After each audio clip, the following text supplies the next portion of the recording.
Hi అండి, welcome to my channel Sita daily vlog. అందరు ఎలా ఉన్నారండి? బాగున్నారా? మీ అందరూ బాగుండాలని మనస్ఫూర్తిగా కోరుకుంటున్నాను.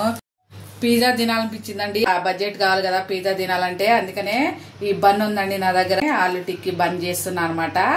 అన్ని కట్ చేసి పెట్టాను. ఇప్పుడు అన్నిటిని ఆలులో మిక్స్ చేసుకుందాం. బంగాళదుంపలో ఒక 2 పెద్దవి ఉడకబెట్టి పెట్టానండి. అలాగే మ్యాష్ కూడా చేశాను అనమాట. ఇప్పుడు దీనిలోకి ఒక చిన్నదే ఉల్లిపాయ కట్ చేశాను సన్నగా. అలాగే 2 పచ్చిమిరకాయలు. మనం ఏమైనా వేసుకోవచ్చు అండి, టిక్కే కదా బాగుంటది. కొన్ని 2 పచ్చిమిరకాయలు కోసాను. అలాగే ఒక స్పూను క్యారెట్ ఇలా తురిమేసాను అనమాట. అలాగే దీనిలోకి ఇవి ఆరిగానో అండి, మంచి ఫ్లేవర్ వాసన వస్తుంది కదా, ఇవి వేస్తున్నాను. అలాగే ఇందులోకి ఒక హాఫ్ స్పూన్ ఉప్పు, ఒక హాఫ్ స్పూన్ కారం, ఒక హాఫ్ స్పూన్ ఏమో ధనియాల పొడి వేసాను. ఇప్పుడు ఇవన్నీ మిక్స్ చేసుకున్నాం. దీనిలో మసాలాలు అన్ని కలిపేసుకున్నాక దీనికి కొంచెం బైండింగ్ కోసం ఒక హాఫ్ స్పూను కార్న్ ఫ్లోర్ వేస్తున్నా అండి. ఇవన్నీ మిక్స్ అయ్యేలాగా కలిపేసుకోవాలి. బంగాళదుంప మిశ్రమం అన్ని మసాలాలు ఇలా కలిపేసుకొని ఇప్పుడు డీప్ ఫ్రైకి నూనె పెట్టానండి. స్టవ్ వెలిగించి ఒక కంచుడు పెట్టి దాంట్లో నూనె పోసాను అనమాట. నూనె హీట్ అయ్యేలోపు మనం ఆలుగడ్డ టిక్కీలాగా చేసుకుందాం. నేను చిన్నగా చేస్తున్నా అండి. నేను ఇంత సైజు తీసుకున్నాను అనమాట. మంచిగా టిక్కీలాగా చేసుకోవాలి. బ్రెడ్ క్రమ్స్లో అటు ఇటు వేసి దీన్ని బాగా అద్దాలి. దానికి అంతే. ఎక్స్ట్రా ఉన్నదే కొంచెం దులిపేసుకొని కొంచెం ఇట్లా చేతులు పెట్టి నొక్కోవాలి. అన్నీ ఇలాగే చేసుకోవాలి. కొంచెం నొక్కితే దానికి అద్దుతా అనమాట. ఇలా చేసుకొని ఇప్పుడు వేడయ్యాక నూనెలో వేడి నూనెలో వేసుకోవాలన్నమాట. ఇప్పుడు నూనె వేడయ్యాక వేడి నూనెలో వేసుకోవాలి. నేను ఒకదాని తర్వాత ఒకటి వేస్తున్నానండి. రెండు వేయట్లేదు. ఇది కాలేక ఇంకోటి వేస్తా. ఎంపటినే తిప్పకుండా ఒక 2 నిమిషాలు ఉన్నాక తిప్పుదాం. ఫ్రై అయిపోయిందండి, తీసేసాను అనమాట. ఎక్కువ కాలుతుందని. సరే ఇలా అన్నీ చేసుకోవాలి. ఇంకా మెలిగినవి కూడా వేసుకుందాం.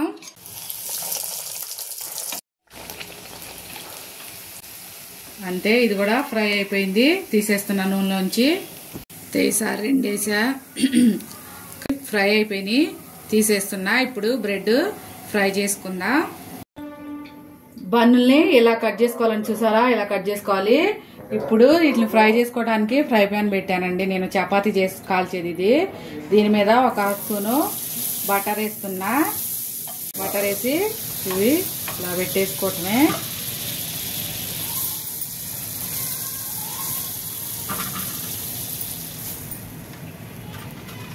ఇలాగా మీడియం ఫ్లేమ్ మీద అటు ఇటు మంచిగా ఫ్రై చేసుకోవాలి. సరే ఇలా మంచిగా అటు ఇటు ఫ్రై చేసుకొని ఇంకెలా తీసేసుకోవాలి. కాలుతుంది బాగా. ఇప్పుడు అరేంజ్ చేసుకుందాం. కానీ ఒకటి ఇలా పెట్టేసి నేను చీజ్ తురుముతున్నానండి. ఇది తురిమేది చీజు. తురిమేసి ఇలా వేయాలి. చీజ్ ఇలా తురిమేసా కదా, ఇప్పుడు ఆలు టిక్కా పెట్టేస్తున్నా. దీని మీదే ఉల్లిపాయలు,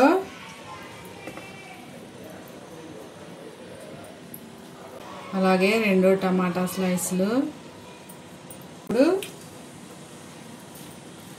ఇప్పుడు పైన పెట్టేదాని మీద కొంచెం టమాటో కెచప్ రాస్తున్నానండి. అంతే, దీని మీద పెట్టుకోవడం అంతే. ఆలు టిక్కీ బర్గర్ రెడీ అయిపోయింది. చూసారా?